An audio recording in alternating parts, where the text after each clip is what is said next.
തെരഞ്ഞെടുപ്പ് ഡ്യൂട്ടിയിലെ സമ്മർദ്ദം കണ്ണൂരിൽ BLO ജീവനൊടുക്കി. ഈ ദിവസത്തെ പ്രധാന വാർത്താ വിശേഷങ്ങളുമായി ജനേകം ടോപ്പ് 10ലേക്ക് സ്വാഗതം. കണ്ണൂർ ഏറ്റുകുടുക്കയിൽ ബൂത്ത് ലെവൽ ഓഫീസർ ജീവനൊടുക്കി. പയ്യന്നൂർ മണ്ഡലം 18-ാം ബൂത്ത് BLO അനീഷ് ജോർജാണ് ജീവനൊടുക്കിയത്. തെരഞ്ഞെടുപ്പ് ജോലി സമ്മർദ്ദം കാരണമാണ് മരിച്ചതെന്നാണ് ആരോപണം. കഴിഞ്ഞ കുറേയധികം ദിവസങ്ങളായി SIR ഹോമുമായി ബന്ധപ്പെട്ട ജോലി സമ്മർദ്ദം ഇയാൾ വീട്ടുകാരുമായി പങ്കുവച്ചിരുന്നു. പ്രവർത്തകൻ ആനന്ദിന്റെ ആത്മഹത്യയിൽ BJP നേതൃത്വം പ്രതിക്കൂട്ടിൽ. ആനന്ദിന്റെ മാനസിക സമ്മർദ്ദം വെളിപ്പെടുത്തുന്ന ഫോൺ സംഭാഷണം പുറത്തു വന്നിരുന്നു. സുഹൃത്തുമായി നടത്തിയ ഫോൺ സംഭാഷണമാണ് ഇപ്പോൾ പുറത്തായിരിക്കുന്നത്.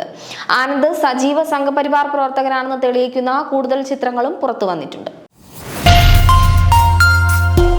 അനീഷ് ജോർജുമാരെ പോലെയുള്ള ജീവനക്കാരെ ഇനിയും കൊലയ്ക്ക് കൊടുക്കാതെ കേരളത്തിലെ SIR പൂർത്തിയാക്കുന്നതിനുള്ള സമയപരിധി അടിയന്തരമായി നീട്ടിവെക്കണമെന്ന് CPI സംസ്ഥാന സെക്രട്ടറി ബിനോയ് വിശ്വം കേന്ദ്ര തെരഞ്ഞെടുപ്പ് കമ്മീഷനോട് ആവശ്യപ്പെട്ടു.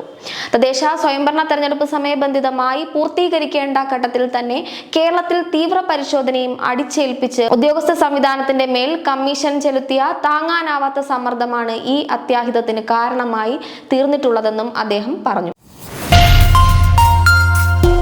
ഡൽഹി ചെങ്കോട്ടയ്ക്കടുത്ത് നടന്ന കാർ സ്ഫോടനത്തിൽ പങ്കുണ്ടെന്നാരോപിച്ച് ദേശീയ അന്വേഷണ ഏജൻസി കസ്റ്റഡിയിലെടുത്ത 3 ഡോക്ടർമാരടക്കം 4 പേരെ വിട്ടയച്ചു. മുഖ്യപ്രതി ഡോക്ടർ ഉമർ നബിയുമായി ബന്ധമില്ലെന്ന് അന്വേഷണ ഉദ്യോഗസ്ഥർ കണ്ടെത്തിയതിനെ തുടർന്നാണ് NIA നടപടി. സുവോളജിക്കൽ പാർക്കിൽ തെരുവ് നായ്ക്കളുടെ ആക്രമണത്തിൽ മാനുകൾ ചത്ത സംഭവത്തിൽ ഉദ്യോഗസ്ഥനെ സസ്പെൻഡ് ചെയ്തു. ചത്ത മാനുകളുടെ ചിത്രങ്ങളും ദൃശ്യങ്ങളും പുറത്തുവിട്ടുവെന്നാരോപിച്ചാണ് deputy forest range officer grade PK Muhammad ഷമീബിനെ സസ്പെൻഡ് ചെയ്തത്. മലപ്പുറം ജില്ലകളിൽ ഫറോക്ക് പോലീസ് നടത്തിയ റെയ്ഡിൽ കള്ളനോട്ടുകൾ പിടിച്ചെടുത്തു. 500-ന്റെ 57 നോട്ടുകളും പ്രിന്ററും ഭാഗികമായി അച്ചടിച്ച 30 A4 പേപ്പർ ഷീറ്റുകളുമാണ് പിടിച്ചെടുത്തത്. സംഭവത്തിൽ ബിരുദ വിദ്യാർത്ഥികളടക്കം 5 പേരെ പോലീസ് അറസ്റ്റ് ചെയ്തു. സീറ്റ് നിഷേധിച്ചതിൽ മനം നൊന്ത് BJP പ്രവർത്തക ആത്മഹത്യക്ക് ശ്രമിച്ചു. നെടുമങ്ങാട് നഗരസഭയിലെ പനക്കോട്ടല വാർഡിലെ യുവതിയാണ് ആത്മഹത്യക്ക് ശ്രമിച്ചത്. മഹിളാ മോർച്ചയുടെ ജില്ലാ നേതാവ് കൂടിയാണ് ഇവർ.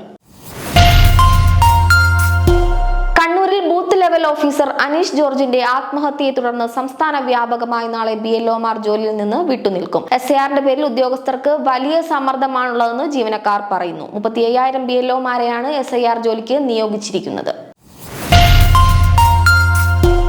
സംസ്ഥാനത്ത് മഴ മുന്നറിയിപ്പിൽ മാറ്റം. ഒറ്റപ്പെട്ട ശക്തമായ മഴ തുടരാൻ സാധ്യതയുണ്ടെന്ന് കാലാവസ്ഥാ കേന്ദ്രം അറിയിച്ചു. ഇതിന്റെ ഭാഗമായി ഇന്ന് കോട്ടയം, ഇടുക്കി ജില്ലകളിൽ യെല്ലോ അലർട്ട് പ്രഖ്യാപിച്ചു.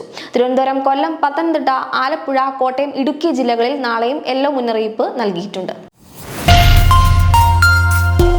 ഖത്തറിൽ ആദ്യമായി മനുഷ്യരില്ലാതെ പൂർണ്ണമായി ആർട്ടിഫിഷ്യൽ ഇന്റലിജൻസ് വഴി നിയന്ത്രിച്ച എയർ ടാക്സി വിജയകരമായി പറന്നു. ഓൾഡ് ദോഹ പോർട്ടിനും ഖത്താറ കൾച്ചറൽ വില്ലേജിനും ഇടയിലാണ് പരീക്ഷണാടിസ്ഥാനത്തിൽ എയർ ടാക്സി പറന്നത്. ജനേകം ടോപ്പ് 10 ന്യൂസിലൂടെ വീണ്ടും കാണാം. കൂടുതൽ വാർത്തകൾക്കും വിശേഷങ്ങൾക്കുമായി ജനേകത്തിന്റെ വെബ്സൈറ്റ്, YouTube ചാനലുകൾ സന്ദർശിക്കുക.